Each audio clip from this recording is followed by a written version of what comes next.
Hoy vamos a seguir trabajando el proceso de hacer consciente lo inconsciente. Y para eso quiero hacer un pequeño resumen del proceso general. Empecemos por recordar que cuando nacemos somos el mamífero más indefenso que hay sobre el planeta Tierra. Eso nos pone en una situación muy complicada porque cualquier cosa que nos amenace y que amenace nuestra vida, por supuesto, o que a nosotros nos parezca que puede ser demasiado doloroso o demasiado grave, va a llevar a que hagamos una serie de asuntos muy complejos que básicamente consiste en reprimir todos los impulsos que por alguna razón puedan traducirse en una condición aversiva o molesta o dolorosa. Eso es para significar que el trabajo del subconsciente y del inconsciente en ese caso es un trabajo de protección y digámoslo, de defensa del ser, como para permitirle o lograr evitar dolores específicos. Hay dolores muy distintos, dolores físicos, por supuesto, padres que son muy agresivos y madres que son muy agresivas y que golpean físicamente a sus hijos, por supuesto que proveen un dolor físico, pero hay otras condiciones mucho más que se vivencian de una manera mucho más dramática, aunque no sean físicas, aunque sean solamente verbales, pero son de una naturaleza profundamente emocional. Por ejemplo, mi mamá daba unos mensajes que son mensajes de muerte. Por ejemplo, ella, si uno hacía alguna cosa que no le gustaba, era capaz de dejar de hablarle a uno, pero por días y semanas, o sea, como si uno no existiera. Actuaba como si uno no existiera, por más que uno dijera, por más que llorara, por más que suplicara. No, ella actuaba como si no existiera nadie ahí en ese momento. Entonces, uno lo que sentía era una sensación absolutamente aterradora de angustia y tal. Eso ha sumado a que hay un montón de situaciones que ni siquiera son verdad, pero que el niño la puede vivir como un abandono. Yo he citado muchas veces el caso de que, por ejemplo, un niño buscando su tetero o buscando cualquier satisfacción específica, sienta que su madre no lo atiende, porque en ese momento está muy ocupada, tiene que hablar por teléfono, tiene que atender a otra persona, en fin, y el niño vivencia eso como si fuera un abandono. El problema real es que nosotros asimilamos o asumimos ese dolor, y ese dolor buscamos de alguna manera evitarlo en el futuro. O sea, nos regula nuestra vida está siempre regulada desde el pasado en ese sentido.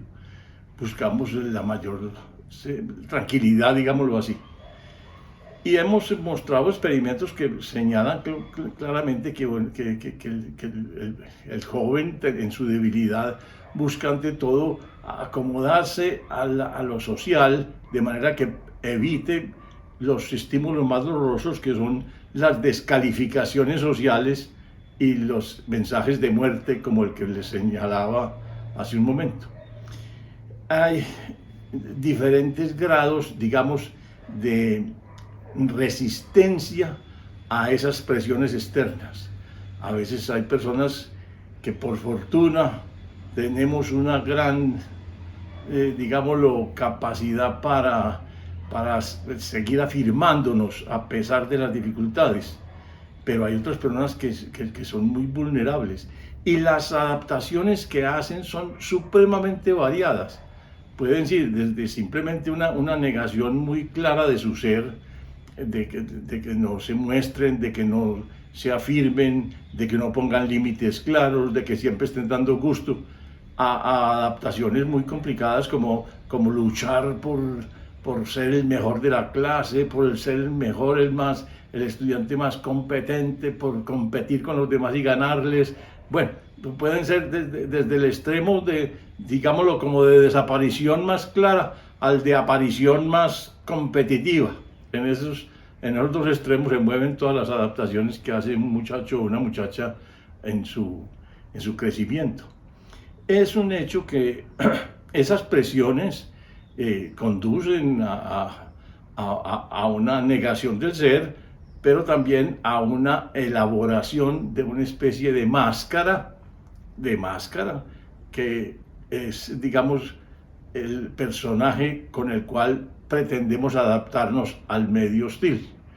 Entonces creamos también ese personaje externo, sin darnos cuenta de que eso es una máscara, pensando que ese somos nosotros de verdad. Y ese es el gran problema, que al no ser nosotros, no tenemos la fuerza suficiente realmente para mantener esa máscara.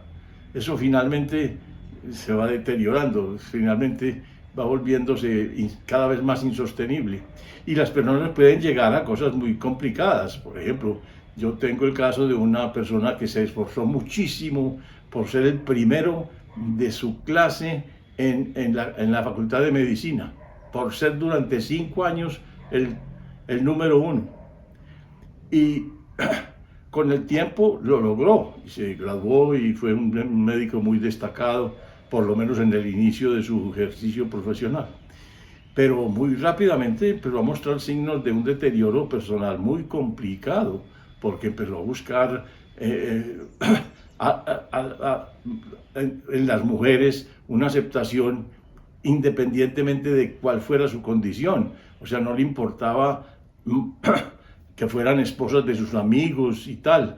Y fue un problema gigantesco en ese sentido, y toda la gente simplemente juzga por fuera. Casi nadie se da cuenta que ese es un problema en donde la persona está buscando a toda costa que lo validen desde afuera, que lo amen desde afuera, que validen su ser. ¿Por qué? Porque él, en el fondo, simplemente no es él. O sea, lo que hizo fue negar su ser para poder mantener una máscara un tiempo y lograr un resultado objetivo para él, pero muy pernicioso para su verdadero ser. Entonces, hacemos muchas adaptaciones, y ya después de que pasa un tiempo, por ejemplo, para Jung el tiempo más importante era después de pasar, digamos, como la mediana en la vida de una persona, más de 50 años, entre los 50 y los 60 años. Él decía, hombre, ya ahí es el momento más adecuado para empezar a trabajar el proceso de individuación, que es recuperar el verdadero ser de uno. Y en ese proceso es que hemos estado haciendo los últimos videos y dando las últimas pistas que hemos dado para ver si avanzamos en él. Hoy me quiero referir a una parte muy importante, y es que nosotros en ese campo de mantener una máscara y de conservar por dentro una sombra con todo lo que hemos reprimido, tenemos una característica muy especial, y es que tenemos a flor casi que de piel una cantidad enorme de pensamiento negativo. Y hoy lo que quiero enseñarles un poquito o transmitir, examinar con ustedes un poquito la técnica que usaba Jung con él mismo, para que la ensayen en ustedes y tal. Básicamente el gran problema ya para un nivel de una vida adulta es que uno va normalmente a una velocidad tan grande que no tiene tiempo para detectar qué es lo que está conduciendo su vida. Entonces, cuando aparece un pensamiento, la gente tiende a identificarse con ese pensamiento, y al identificarse con ese pensamiento, pues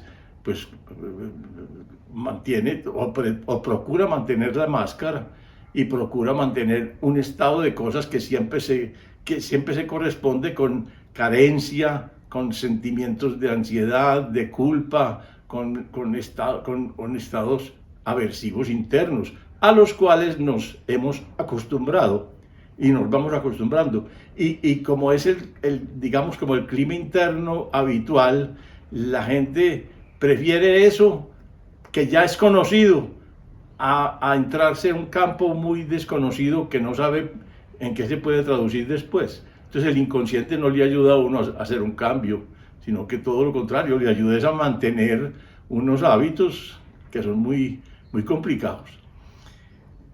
Hasta en los síntomas específicos de vejez.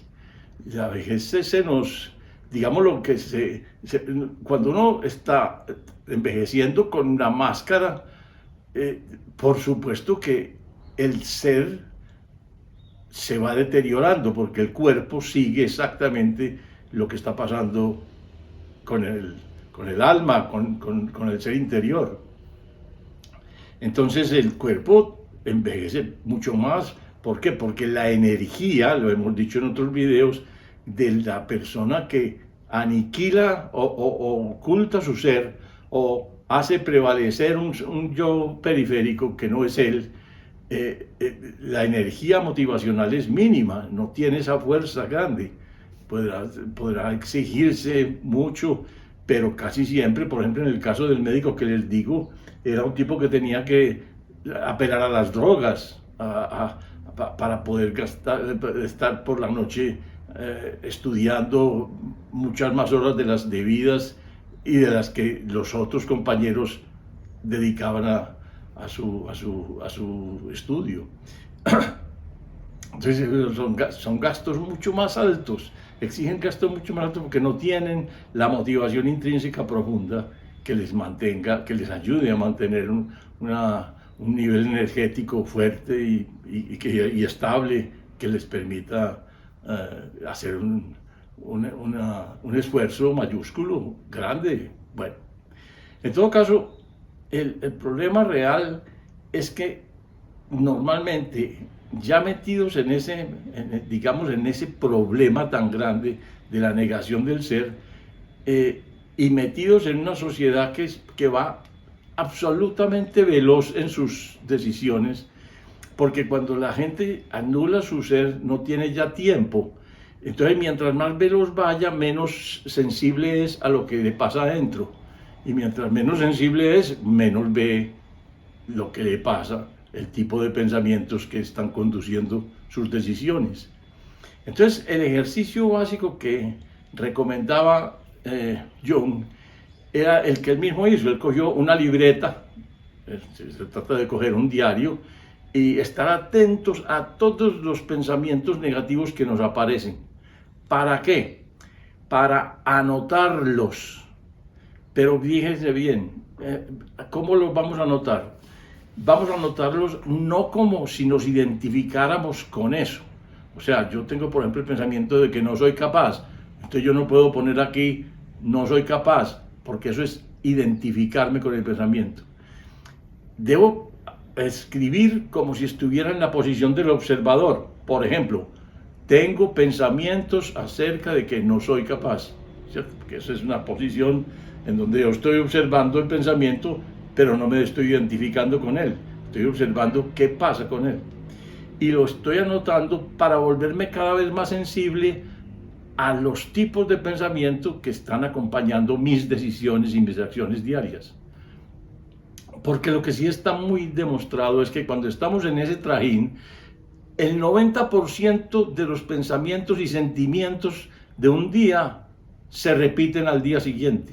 O sea que nosotros tenemos una vida repetida y repetida y repetida, tanto mental como emocional.